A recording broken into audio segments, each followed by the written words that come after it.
Hello students. तो आज आगे बढ़ते हम लोग। ऑलरेडी ट्रिग्नोमेट्री में कई लेक्चर्स कर चुके हैं, तो आज आगे देखते हैं। और आज मैं आपको बताने वाला हूँ कंडीशनल ट्रिग्नोमेट्रिक आइडेंटिटीज। ठीक है। तो इसमें क्या करते हैं कि जैसे इसका शॉर्ट ट्रिक भी बताऊंगा आपको और सब्जेक्टिव मेथड भी बताऊंगा। कंडीशनल ट्रिग्नोमेट्रिक आइडेंटिटीज में होता क्या है कि आपको कुछ गिवन होगा, जैसे यहाँ पर इफ दिस, अगर ए ट्रू है तो tan थीटा क्या होगा। तो दो अप्रोच है, एक सब्जेक्टिव एक ऑब्जेक्टिव अप्रोच। ऑब्जेक्टिव अप्रोच में मैंने जो ऑब्जर्व किया है, ये क्या होता है, थीटा का वैल्यू मैक्सिमम टाइम या तो 30 डिग्री इसको सेटिस्फाई करता है या 60 डिग्री, कभी कभी 45, 45 और 0 और 90, एक बहुत कम होगा। ठीक है। मैक्सिमम टाइम थीटा 30 या 60 सेटिस्फाई करेगा। तो मैं बोला इसको सॉल्व करने के बदले एक बार आप जरूर चेक कर लो कि क्या थीटा इक्वल टू 30 डिग्री या थीटा 60 डिग्री सेटिस्फाई कर रहा है ऑब्जेक्टिव में। तो चलो चेक करते हैं इस क्वेश्चन में थीटा 30 डिग्री रख के। तो 7 साइन स्क्वायर थीटा, तो साइन स्क्वायर 30, साइन 30 का वैल्यू 1/2, 1/2 का स्क्वायर 1/4, 3, ये हो गया साइन का। 3 कॉस स्क्वायर थीटा, थीटा की जगह रख दिया 30, तो थीटा 30 ट्राई कर रहे हैं, फाइन। तो कॉस 30 इक्वल होता है √3/2 का, तो √3/2 का स्क्वायर 3/4। जरा चेक करें कि ये सेम आ रहा है यार। 7/4 प्लस 9/4, ओ गॉड, बात सही है।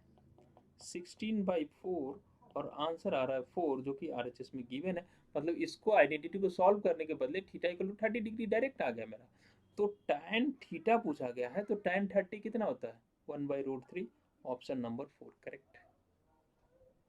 ठीक है, आप ट्राई करना, मैंने ऑब्जर्व किया है। तो ये शॉर्टकट है एक, ठीक है। मैं आपको शुरू में ही बताया था सुपर शॉर्टकट्स मैं बताऊंगा, तो ये मैंने मेरा ऑब्जर्वेशन है। अब देखो, दिस इज मेथड 1। अब मेथड 2 की बात करते हैं। सपोज हमें सब्जेक्टिव अप्रोच लेना है इसमें, तो क्या करेंगे। 7 sin² थीटा, 3 cos² थीटा। तो मैं बार बार बोलता हूँ कि मैथमेटिक्स में हमें चीज़ों को ना एक जैसा बनाना चाहिए, सेम कास्ट का बनाना चाहिए। तो देखिए यहाँ पर 7 sin² थीटा है और cos² थीटा को sin² थीटा में कन्वर्ट किया जा सकता है। कैसे? Use the identity cos² theta equal to 1 - sin² theta. और यहाँ ऐसा बोले sin² theta and cos² theta are good friends, वो एक दूसरे में कन्वर्ट हो जाते हैं। तो cos² थीटा को मैंने रिप्लेस कर दिया 1 - sin² थीटा से, इक्वल टू 4। थोड़ा एल्जेब्रा थोड़ा ट्रिग्नोमेट्री फिर से। ये 7 sin² थीटा है, 3 को इसे मल्टीप्लाई करोगे तो -3 sin² थीटा आ जाएगा।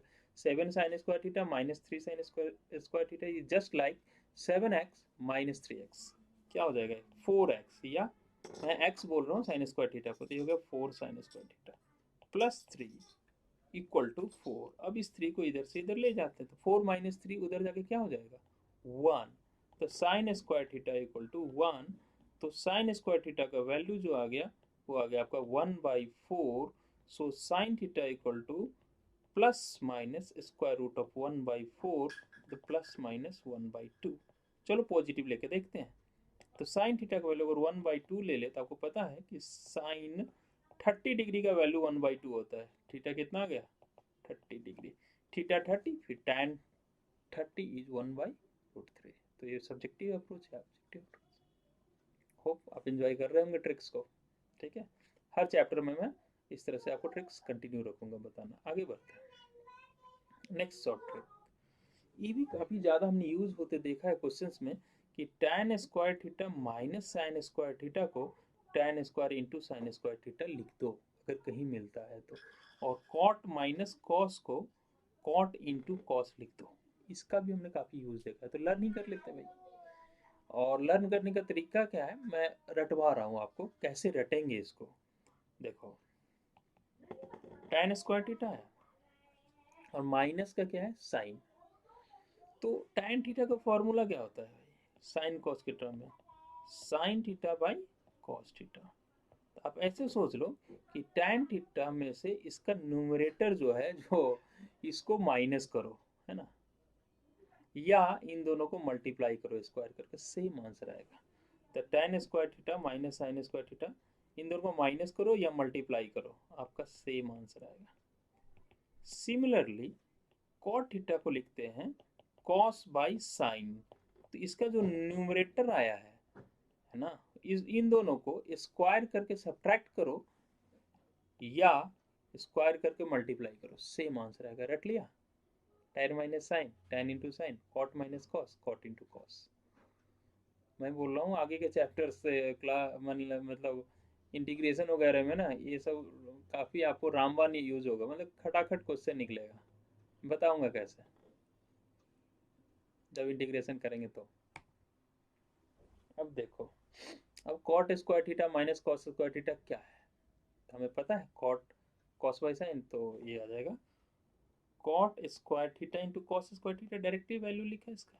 लेकिन अफसोस कि ऑप्शन में कहीं है नहीं, तो ऑप्शन में क्या है भाई, कॉट कहीं नहीं दिख रहा है, कॉस साइन दिख रहा है, तो कॉट को लिख सकते ना, cos square by sine square theta. Option जैसा ऑप्शन वैसा काम करेंगे। Cos square into cos square क्या होगा, cos two the power 4 theta.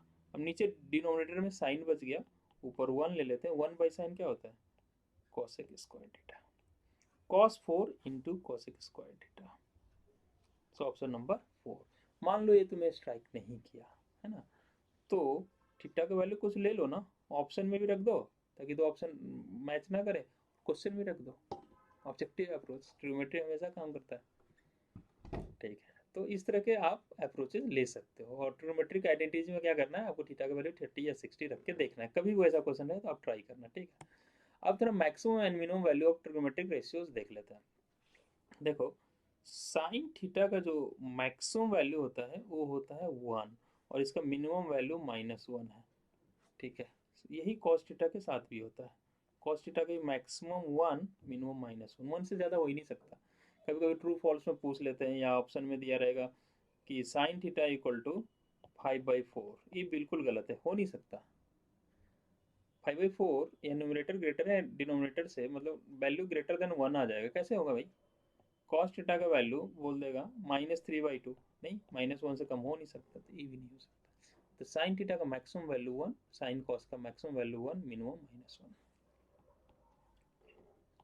इसी तरीके से साइन कॉस हो गया, टैन थीटा और कॉट थीटा मैक्सिमम वैल्यू 1 होता है, सॉरी इन्फिनिटी होता है, और मिनिमम वैल्यू -इन्फिनिटी। मतलब infinity and -infinity are not the numbers, मतलब it can take any real number, मतलब आप ऐसे बोलो maximum and minimum of tan theta and cot theta is not defined because infinity is not defined. तो ये कुछ tan theta और cot theta का वैल्यू कुछ भी हो सकता है, एनी रियल नंबर, ठीक है। इसका मैक्सिमम पूछेगा, बोलेंगे not defined, minimum not defined because infinity is not defined. Infinity सबसे बड़ा नंबर है, सबसे बड़ा नंबर कौन बता सकता है, third.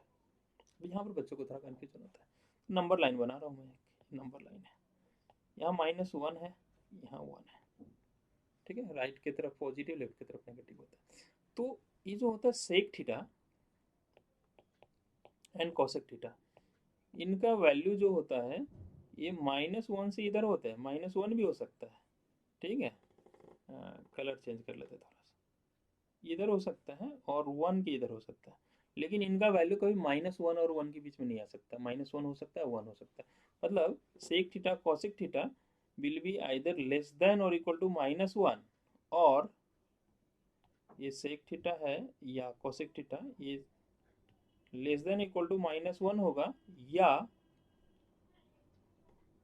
Sec theta and cosec theta जो होगा वो ग्रेटर देन इक्वल टू 1 होगा। -1 और 1 के बीच इनका वैल्यू नहीं होता, ठीक है। कोई सेक थीटा इक्वल टू 1/2 लिख दे, कॉसेक थीटा इक्वल टू 1/3 लिख ले, ये सब गलत स्टेटमेंट, ऐसा नहीं हो सकता। तो आप ये भी रट लेना, ठीक है। आगे बढ़ते हैं, एक क्वेश्चन हमने ले लिया यहाँ पर, if sin theta 1 + sin theta 2 + sin theta 3 equal to 3 then the value of cos theta 1 cos theta 2 cos theta 3। देखो इसमें खास बात क्या है, सोचने का क्या है इसमें, हम लोग क्या जानते हैं कि नंबर ऑफ वेरिएबल और नंबर ऑफ इक्वेशन अगर सेम रहता है तो हम वैल्यू निकाल सकते हैं। लेकिन यहाँ पर हमारे पास कितने अननोन है, theta 1 theta 2 theta 3, there are 3 unknowns और एक इक्वेशन, ये तो कम्प्लीटली नाइंसाफ़ी है यार, ऐसा कैसे कर सकते हैं, कोई सॉल्व नहीं कर सकते इसको ऐसे। और सॉल्व करने के लिए दिया है, इसका मतलब इस तरह का जब भी हो एक इक्वेशन बहुत सारा अननोन, पूरे मैथमेटिक्स में बात कर रहा हूँ, मतलब वहां पर जरूर बाउंड्री कंडीशन अप्लाई हो रहा होगा, बाउंड्री कंडीशन अप्लाई हो रहा होगा। अब बाउंड्री कंडीशन क्या होता है, मतलब मैक्सिमम और मिनिमम वैल्यू का केस होगा। अब देखो मैक्सिमम मिनिमम वैल्यू की केस होगा, तो अब तुरंत दिमाग में स्ट्राइक किया साइन थीटा का मैक्सिमम वैल्यू क्या हो सकता है भाई, साइन थीटा का मैक्सिमम वैल्यू 1 होता है, और ये 3 है। अब तीन साइन आया है और वो मैक्सिमम 1 ला सकता है और मिलके 3 हो रहा है।